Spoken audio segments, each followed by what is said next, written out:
নমস্কাৰ আপোনালোক সকলোকে পুনৰবাৰ টিকে মাইণ্ডৰ অন্য এটা ৰাতিপুৱাৰ ধামাকাদাৰ খবৰলৈ স্বাগতম জনাইছোঁ। অন্য দিনাৰ দৰে আজিও আপোনালোকৰ বাবে দিনটোৰ কেইবাটাও গুৰুত্বপূৰ্ণ খবৰ লৈ আহিছোঁ। ভিডিঅ'টো প্ৰথমৰ পৰা শেষলৈকে চাই থাকিব। আগবাঢ়িছোঁ আজিৰ প্ৰথমটো খবৰ ফালে। আমাৰ অসমবাসীৰ কাৰণে এটা গৌৰৱৰ খবৰ ওলাই পৰিছে। ৰিয়ান পৰাগে এইবাৰ ৰাজস্থান ৰয়েলছৰ গোটেই সিৰিজটোক কেপ্টেইনশ্বিপ কৰিব বুলি খবৰ ওলাই পৰিছে। মানে ৰাজস্থান ৰয়েলছৰ টিমটোক এইবাৰ কেপ্টেইনৰ দায়িত্বভাৰ গ্ৰহণ কৰিব ৰিয়ান পৰাগে। আমাৰ অসমবাসীৰ কাৰণে এইটো এটা ভাল খবৰ। অসমৰ এজন যুৱকে গৈ ইণ্ডিয়া টিমত চান্সটো পাইছেই, তাৰ লগতে এতিয়া কেপ্টেইনৰ চান্স পাইছে ৰাজস্থান ৰয়েলছৰ নিচিনা এটা টিমৰ। গতিকে আমাৰ অসমবাসীৰ কাৰণে এইটো এটা খুবেই ভাল খবৰ, গৌৰৱৰ খবৰ। আপোনালোকে খেল চাবলৈ যাব নে নাযাব কমেণ্ট ছেকশ্যনত জনাব। আমাৰ অসমত এইবাৰ 3খনকৈ IPL খেল অনুষ্ঠিত হ'ব। যোৱাবাৰো গৈছিলোঁ আৰু এইবাৰো যাম বুলি প্লেন কৰি আছোঁ বাৰু। আপোনালোকে যাব নে নাযাব কমেণ্ট ছেকশ্যনত জনাব। আশা কৰিম একবাৰ আপোনালোকে চাই আহিব খেল। ষ্টেডিয়ামৰ পৰা খেল চোৱাৰ এটা বেলেগ মজা আছে। তো চাবলৈ যাব নে নাযাব কমেণ্ট ছেকশ্যনত জনাবলৈ কিন্তু নাপাহৰিব। কিন্তু টিকেটৰ অকণমান খৰচা হয় অনলাইনত কাটিলে। যদি তাতেই টিকট ল'ব পাৰে তেনেহ'লে কম মূল্যত পায়। আশা কৰোঁ আপোনালোকে খেল চাবলৈ যাব। এইবাৰ 3খনকৈ IPL খেল গুৱাহাটীত অনুষ্ঠিত হ'ব। আগবাঢ়িছোঁ ইয়াৰ পাছৰটো খবৰ ফালে। আমাৰ ভাৰতত আকৌ বৃদ্ধি হ'ব পেট্ৰল, ডিজেল, LPG গেছৰ দাম। যোৱাকালিৰ খবৰটোত মই আপোনালোকক কৈছিলোঁ যে ক'ত কিমান দাম বৃদ্ধি হৈছে। LPG গেছত প্ৰায় 60 টকালৈকে বৃদ্ধি পাইছে, যিটো আমি ডমেষ্টিক ইউজ কৰোঁ। যিটো কমাৰ্চিয়েল সেইটোৰ প্ৰায় 115 টকালৈকে বৃদ্ধি পাইছে। পেট্ৰলত প্ৰায় 2.5 টকা দাম বৃদ্ধি পাইছে। কিন্তু এতিয়া আৰু দাম বৃদ্ধি পাব। ইয়াৰ একমাত্ৰ কাৰণ হৈছে ইৰাণ আৰু ইজৰাইলৰ যুদ্ধ। ইৰাণ আৰু ইজৰাইলৰ যুদ্ধৰ বাবে ইৰাণে যি হৰমুজ প্ৰণালী আছিলে সেইটো বন্ধ কৰি ৰাখিছিলে। এতিয়া ইৰাণে হৰমুজ প্ৰণালী খুলি দিছে, মানে যাৰ জৰিয়তে এতিয়া ভাৰতলৈ বা অন্যান্য দেশসমূহলৈ ডাঙৰ ডাঙৰ যিবিলাক নেকি জাহাজ, য'ত নেকি ক্ৰুড অইলবিলাক অনা হয়, সেই জাহাজবিলাক এতিয়া যাব পাৰিব হৰমুজ প্ৰণালীৰ জৰিয়তে। ইৰাণে সেই ৰাস্তাটো খুলি দিছে। কিন্তু ইৰাণে কি কৰিছে, তাত এখন এতিয়া টোল গেট বঢ়াই দিছে, এখন গেট বহাই দিছে।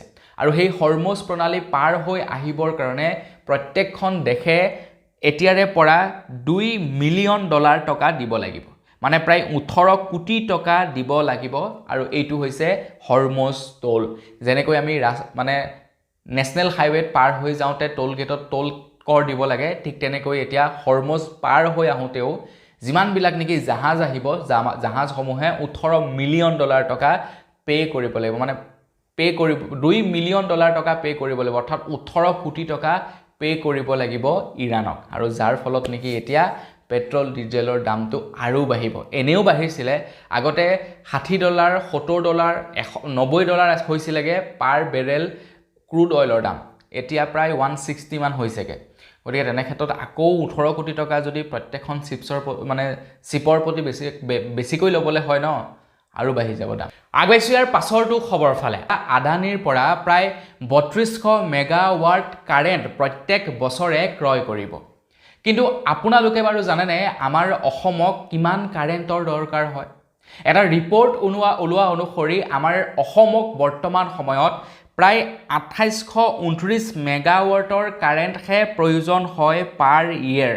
কিন্তু আদানীৰ পৰা এতিয়া 3200 মেগাৱাট কাৰেণ্ট ক্ৰয় কৰিব আমাৰ অসম চৰকাৰে।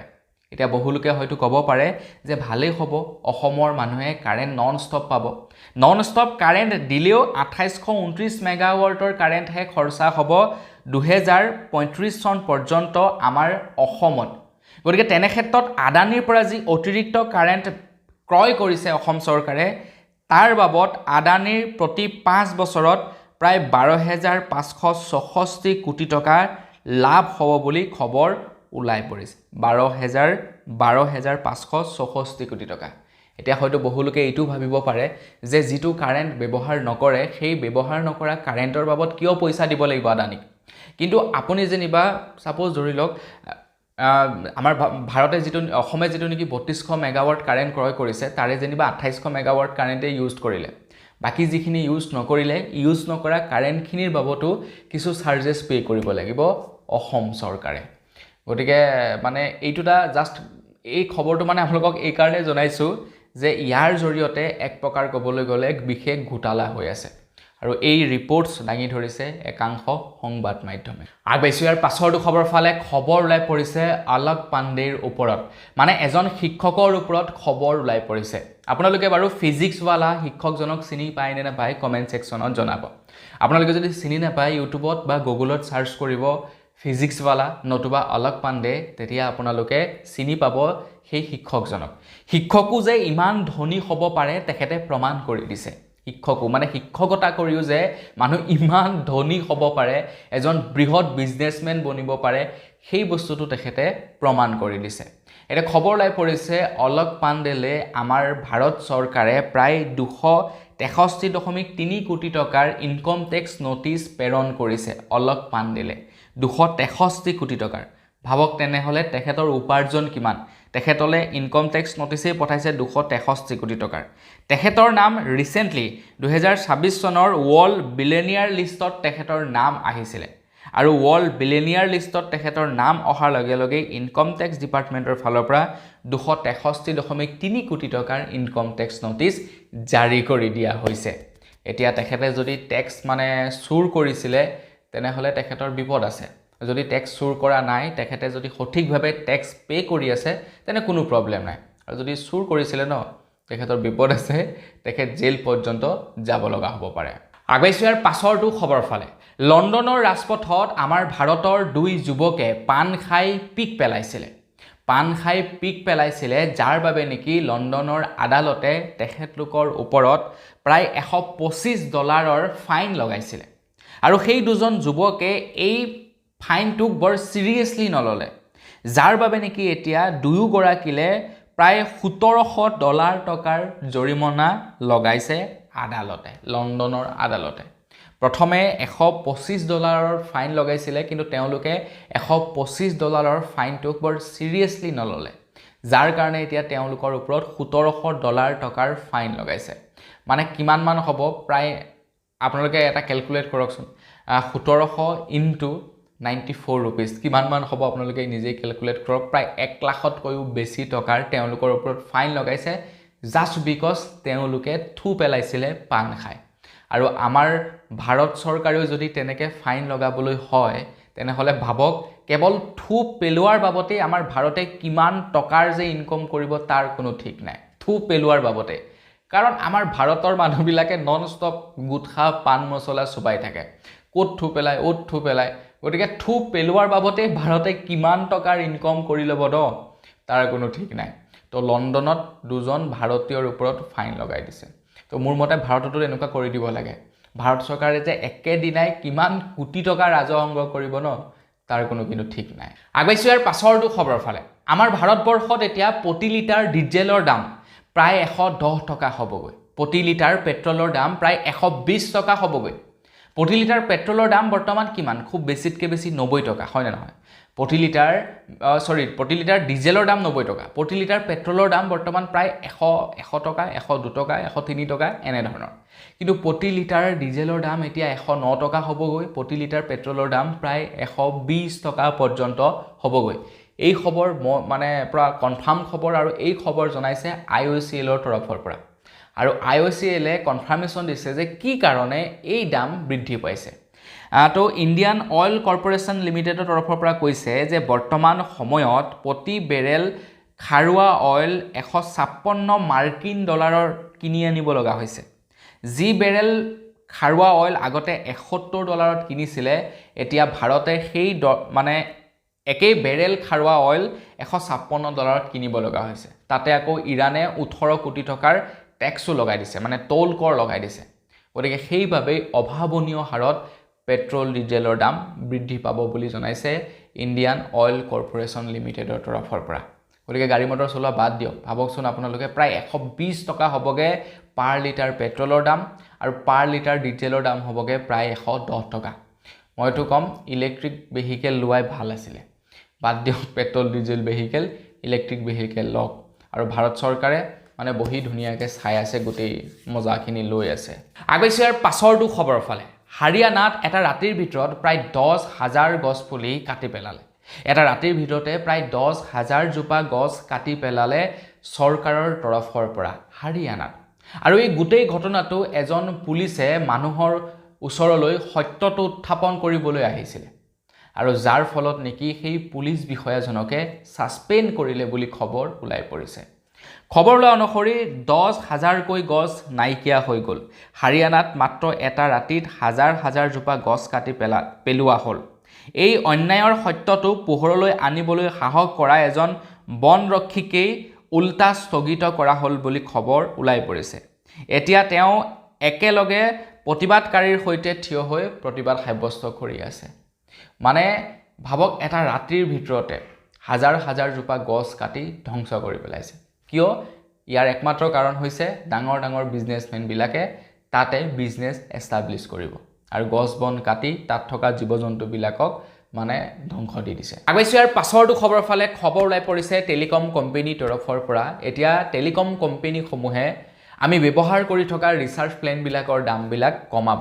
এতিয়া তেওঁলোকে কেৱল কলিঙৰ কাৰণে ৰিচাৰ্জ প্লেন মুকলি কৰিব মানে আজিকালি আমাক কি হয় আমাৰ মানে ইন্টাৰনেটৰ দৰকাৰ হওক বা নহওক তেওঁলোকে জোৰ জবৰদস্তি আমাক ইন্টাৰনেট দি দিয়ে আৰু যাৰ কাৰণে তেওঁলোকে ৰিচাৰ্জৰ দামটো বঢ়াই লৈ লয় আজিকালি directly 299 daily 2GB data unlimited voice call আপোনাৰ কি বুলি কয় ডেইলি 100 SMS মানে ডাইৰেক্ট 299 ৰিচাৰ্জ এতিয়া আমাক 299 ৰিচাৰ্জটো নালাগিবও পাৰে আমাক হয়তো অকল কল কৰিবৰ কাৰণে ৰিচাৰ্জ প্লেন দৰকাৰ হ'বও পাৰে হয় না নহয় এতিয়া এই সম্পৰ্কত টেলিকম কোম্পানী বিলাকে তেওঁলোকৰ ৰিচাৰ্জ প্লেন বিলাক কেৱল ইনকামিং কলৰ প্লেন উলিয়াব বুলি খবৰ লৈ পৰিছে খবৰ লোৱা অনুসৰি যেটো আপোনালোকে আগতে 199 ৰ ৰিচাৰ্জত ফেসিলিটি পাই আছিল সেইটো এতিয়া আপোনালোকে 99 ত পাব 349 ত যেটো ফেসিলিটি পাইছিল সেইটো এতিয়া 199 ত সেই ফেসিলিটিটো লাভ কৰিব বুলি খবৰ ওলাই পৰিছে মানে ৰিচাৰ্জৰ দাম কমাই দিব কিন্তু ফেসিলিটি কিছুমান কমাব যাৰ কাৰণে যদি আপোনাক ফেসিলিটি নালাগে কম দামী ৰিচাৰ্জ কিনি ভৰাব যদি ফেসিলিটি লাগে তেনে দামী ৰিচাৰ্জ ভৰাব আগৈছৰ পাছৰটো খবৰ ফালে যোৱাকালি এজন যুৱকে কংগ্ৰেছৰ কাৰ্যালয় ভাঙি লণ্ডভণ্ড কৰিলে কংগ্ৰেছৰ কাৰ্যালয় ভাঙি লণ্ডভণ্ড কৰিছে সেইটো ডাঙৰ কথা নহয় কিন্তু সেই ব্যক্তিজনে জুবিনদাৰ ফটোত গুৰ মাৰিছে তেখেতে জুবিনদাৰ ফটোত গুৰ মাৰি সেই ৱালখন ভাঙিবৰ কাৰণে চেষ্টা কৰিছিল আৰু সেই ভিডিও সামাজিক মাধ্যমত প্ৰচাৰ হোৱাৰ পাছতেই সেই যুৱকজনৰ বিৰুদ্ধে স্বয়ং কংগ্ৰেছৰ তৰফৰ পৰা এজাহাৰ দাখিল কৰিলে ইনফেক্ট সেই যুৱকজনৰ বিৰুদ্ধে বিভিন্ন জায়গাত বিভিন্নজনে এজাহাৰ দাখিল কৰিছে আৰু তাৰ ভিত্তিতেই তেখেতক এৰেষ্ট কৰা হৈছে তো সেই ব্যক্তিজনে মানে কংগ্ৰেছৰ কাৰ্যালয় ভাঙিবলৈ গৈছিল আৰু সেই ব্যক্তিজন কংগ্ৰেছ পাৰ্টিৰে কৰ্মকৰ্তা আছিল তেখেতে কংগ্ৰেছ পাৰ্টিৰ বিষয়ববীয়া তথা গৌৰৱ গগৈৰ প্ৰতি মানে খুব উজাৰি কংগ্ৰেছৰ কাৰ্যালয় ভাঙিবলৈ গৈছিল আৰু কংগ্ৰেছৰ কাৰ্যালয়ত লাগি থকা জুবিনদাৰ ফটোখনত তেখেতে গুৰ মাৰি মানে সেই ৱালখন ভাঙিবলৈ চেষ্টা কৰিছিল আৰু এইটো একেবাৰে সহ্য কৰা বিষয়ে নহয় এইটো একেবাৰে অসহ্যকৰ বিষয় আৰু ভালেই কৰিছে তেখেতক এৰেষ্ট কৰিছে আগৈছৰ পাছৰটো খবৰ ফালে আপোনালোকে যদি সোণ ক্ৰয় কৰিম বুলি ভাবিছে আপোনালোকৰ ল'ৰা ছোৱালী যদি বিয়া বাৰু পাতিবলৈ আছে সোণৰ অলংকাৰ যদি বনাম বুলি ভাবিছে এই সময়ত সোণৰ অলংকাৰ বনাব পাৰে এইটো এটা ৰাইট টাইম কিয়নো সোণৰ দাম যথেষ্ট পৰিমাণৰ কমিছে বৰ্তমান সময়ত আৰু এই যে সোণৰ দাম কমিছে আকৌ এনেকুৱাকে কম কেতিয়া হ'ব ঠিক নাই গতিকে এইটো এটা ৰাইট টাইম সোণৰ বয় বস্তু বনোৱাৰ বাবে দুই দিন ৰৈ দিব পাৰে যেতিয়া দেখিব যে সোণৰ দামটো অকমান বাঢ়িবলৈ লৈছে তেতিয়া আপোনালোকে বনাব পাৰে কাৰণ সোণৰ দাম আৰু কমিব বুলি খবৰ ওলাই পৰিছে খবৰ লোৱা অনুসৰি সোণৰ দাম প্ৰায় 11% কমি গৈছে যিসকলকে সোণত পইচা ইনভেষ্ট কৰিছিলে তেওঁলোকৰ দুৰ্দশা বেয়া চলি আছে এইকেইদিন এটা খবৰ ওলাই পৰিছে কেই সপ্তাহৰ ভিতৰতে প্ৰায় 11.2% সোণৰ দাম কমি গৈছে এতিয়া 24 কেৰেট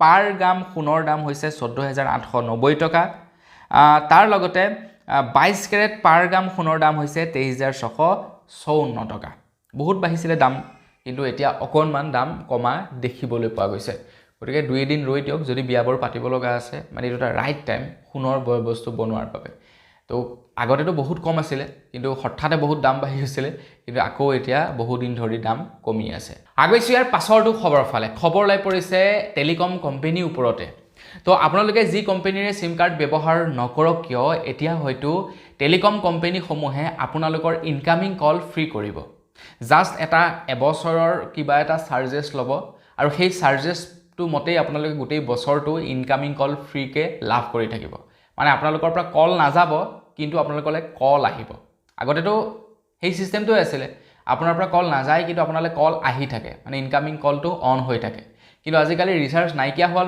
মানে আৰু কি ইনকামিং আউটগোয়িং দুইটাই কাটি দিয়ে কিন্তু ইনকামিং কলটো থাকিব লাগে কাৰণ সিম কাৰ্ডখন আমাৰ ন আমি আমাৰ টকাৰে কিনিছোঁ মোবাইলটো আমাৰ কোম্পানী আকৌ কি কৰে ইনকামিং কলটো কাটি থৈ দিয়ে এতিয়া মাত মাতিব লগা ইয়াত মানুহ নাই কিন্তু প্ৰথমজন এনেকুৱা এমপি ওলাইছে যিজনে মাত মাতিছে আৰু সেইজন হৈছে মানে ৰাঘৱ চদ্দা আৰু তেখেতে মাত মতাৰ পাছতে এতিয়া টেলিকম কোম্পানীবিলাকে তেওঁলোকৰ ৰিচাৰ্জ প্লেনসমূহত কিছু চেঞ্জেছ আনিছে আগবাইছোঁ ইয়াৰ পাছৰটো খবৰ ফালে যোৱাকালি আলফা স্বাধীনৰ তৰফৰ পৰা অসম আৰক্ষীৰ শিবিৰত আক্ৰমণ চলায় আৰু আলফা স্বাধীনৰ তৰফৰ পৰা এইটো স্বীকাৰ কৰিছে খবৰ লোৱা অনুসৰি তিনিচুকীয়াৰ জাগুনৰ অসম আৰক্ষীৰ কামাণ্ডো শিবিৰত আক্ৰমণ চলায় আলফা স্বাধীনৰ তৰফৰ পৰা আৰু তেওঁলোকে ইয়াৰ দায়িত্ব স্বীকাৰ কৰিছে অপাৰেশ্যন বুজনি নামেৰে কৰা হৈছিল এই আক্ৰমণ আলফা স্বাধীনৰ বিৰুদ্ধে চলা অভিযানৰ বাবেই আৰক্ষীক আক্ৰমণ কৰা বুলি খবৰ ওলাই পৰিছে আক্ৰমণত আহত হৈছে আৰক্ষী জোৱান চিত্তৰঞ্জন মিলি দেৱাশিষ বৰা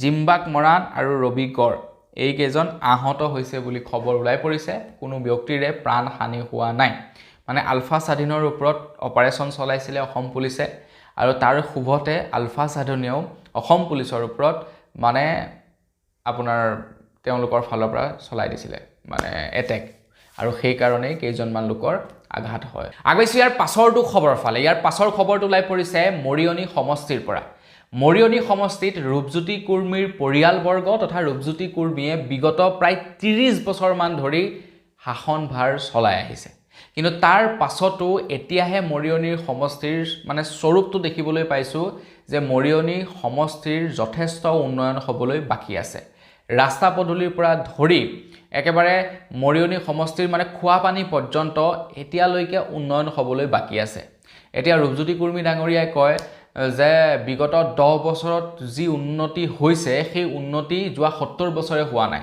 কিন্তু যোৱা 70 বছৰত কোনেবা শাসন কৰি আছিলে সেইটোহে ডাঙৰ কথা মানে পলিটিচিয়ানবিলাকৰ এনেকুৱা কথাবিলাক শুনিলে যে মাথাটো মানে গৰম হৈ যায় কয় যোৱা 70 বছৰত যি উন্নয়ন হোৱা নাই সেই 10 বছৰত হৈছে যোৱা 70 বছৰ কোনে শাসন কৰি আছিলে কংগ্ৰেছত কোন আছিলে এইটো ডাঙৰ কথা আৰু যি কি নহওক পলিটিক্সৰ ভিতৰলৈ বৰ সোমাবলৈ নাযাওঁ কিন্তু জ্ঞানশ্ৰী নামৰ এগৰাকী প্ৰাৰ্থীয়ে এইবাৰ মৰিয়নিৰ পৰা প্ৰাৰ্থিত্ব আগবঢ়াব ৰাইজৰ দলৰ হৈ জ্ঞানশ্ৰীয়ে গোটেই মানে মৰিয়নিৰ ফুপুলা স্বৰূপটো সামাজিক মাধ্যমত দাঙি ধৰিছে আৰু এতিয়া জ্ঞানশ্ৰীৰ ওপৰত কিছু লোকে আক্ৰমণ কৰিবলৈ চেষ্টা কৰিছে আৰু তেওঁলোক মানে আপোনাৰ ৰূপজ্যোতি কুৰ্মীৰ গুণ্ডা বাহিনী বুলি মানে খবৰ ওলাই পৰিছে এক্সেক্টলি কি হৈছে মানে মৰিয়নি সমষ্টিত বহুত উন্নতি হ'বলৈ বাকী আছে কিন্তু যেখেতে সেই সঁচা কথাবিলাক যে দেখুৱাইছে সেই বস্তুটো সহ্য কৰিব পৰা নাই যাৰ কাৰণে কিছুমান লোক ওলাই আহিছে জ্ঞানশ্ৰীক মানে অপদস্থ কৰিবৰ কাৰণে গতিকে এনেকুৱা লেটেৰা পলিটিক্স কৰিব নালাগে